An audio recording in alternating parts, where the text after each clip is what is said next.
Saya baru dengar juga istilah cooling system itu ya. Biasanya itu kan kalau habis pemadam kebakaran itu dilakukan oleh pemadam kebakaran. Dan ini narasi yang kemudian bagi saya ini adalah bagian dari upaya kontra narasi.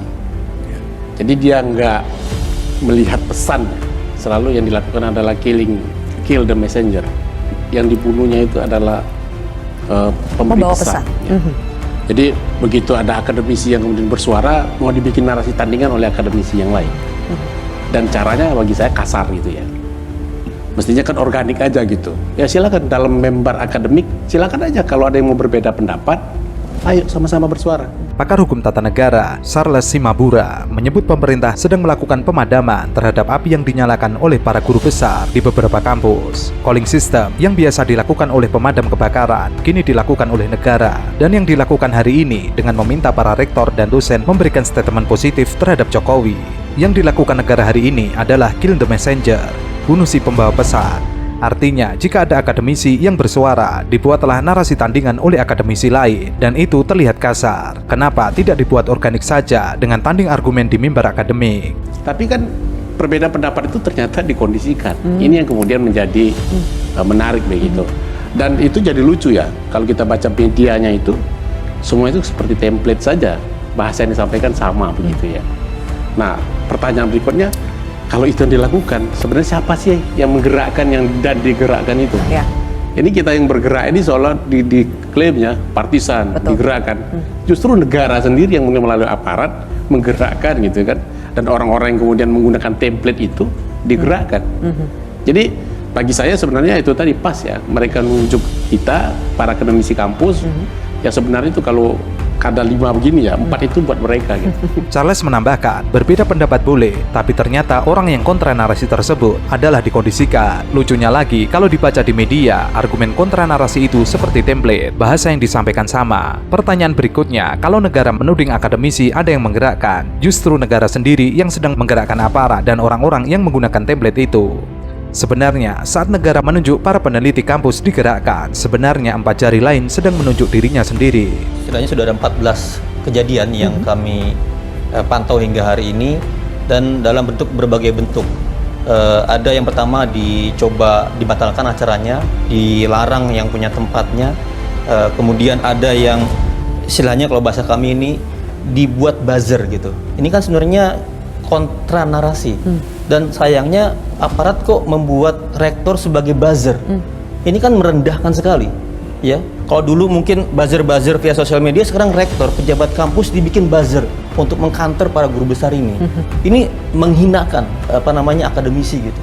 Sementara itu, Ketua Umum YLBHI M. Isnur membenarkan jika hari ini ada berbagai macam upaya pembungkaman. Cara pertama, pembatalan acara atau dalih pelarangan izin yang punya tempat. Yang paling disayangkan, gerakan kontra narasi aparat dilakukan dengan menjadikan rektor sebagai buzzer. Ini sangat merendahkan akademisi. Ia melanjutkan, jika dulu aparat mengambil buzzer dari media sosial, sekarang rektor hingga pejabat kampus dibuat buzzer untuk mengkonter narasi para guru besar, dan ini menghinakan para akademisi.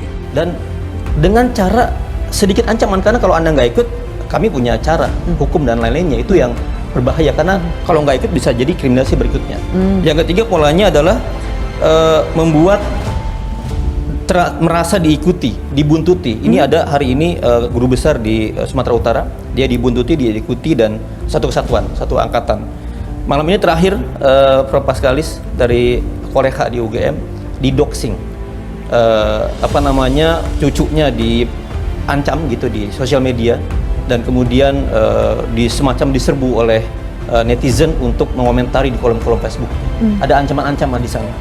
Itu pun dilakukan dengan menggunakan sedikit ancaman. Kalau tidak ikut akan diancam dengan hukum dan lain sebagainya, dan itu berbahaya untuk demokrasi. Isnur melanjutkan, yang ketiga polanya adalah membuat merasa diikuti atau dibuntuti. Hari ini guru besar di Sumatera Utara dibuntuti dan diikuti. Di UGM ada cucu dari guru besar yang didoxing, diancam di media sosial. Kemudian media sosialnya diserbu netizen dengan mengomentari di kolom Facebooknya. Isinya bermacam-macam, ada banyak ancaman di sana. Ada juga dengan yang terakhir yang juga agak masif ini, termasuk YLBHI digeruduk ya, di demo gitu. Oleh massa. Teman-teman trilogi kemarin di Kalibata juga didatangi oleh sekelompok preman, dipaksa bubar acaranya. Ya. itu semakin meningkat ancaman. Masa yang samakah yang datang ke YLBHI? Kami melihat masa yang sama dan polanya sama gitu, tujuannya sama, bahasanya sama, dan ini sebenarnya mengulang. Yang terakhir, ada pembubaran diskusi di berbagai tempat. Sifatnya masif, termasuk YLBHI didemo oleh massa. Hal sama juga dialami oleh teman-teman Trilogi di Kalibata. Juga didatangi oleh sekelompok preman dipaksa membubarkan acaranya. Semakin mendekati pemilu, ancamannya semakin meningkat. Ada hal yang sama dari cara pembubaran tersebut. Dari pola, tujuan massa, sampai bahasa yang disampaikan. Hal ini sebenarnya seperti mengulang operasi, yaitu tahun 2020, di mana Kapolri mengeluarkan STR 645. Salah satu operasinya adalah kontranarasi menciptakan bahasa tandingan, membuat pemerintah seolah-olah baik-baik saja. Saya tuh pengen bertanya sama Kapolri sebenarnya, apakah ini operasi yang sama seperti 2020? 2020 itu Kapolri mengeluarkan STR 645. Salah satu operasinya adalah kontranarasi, menciptakan bahasa tandingan, membuat bahwa pemerintah ini baik-baik saja. Saya tanya, apakah ini operasi dari Kapolri atau operasinya Kapolda Jateng? Karena ini bagi saya skandal dalam kepolisian dan melanggar etik, melanggar prinsip dan undang-undang kepolisian, di mana kepolisian menjadi bukan alatnya negara, alatnya kekuasaan. Gitu. Yang jelas operasi kontranarasi untuk menyaingi suara-suara kampus dari para Nah, kalau guru ini besar itu adalah nyata, ya? inisiatif dari Kapolda Jateng, harusnya Kapolri menegur. Baik.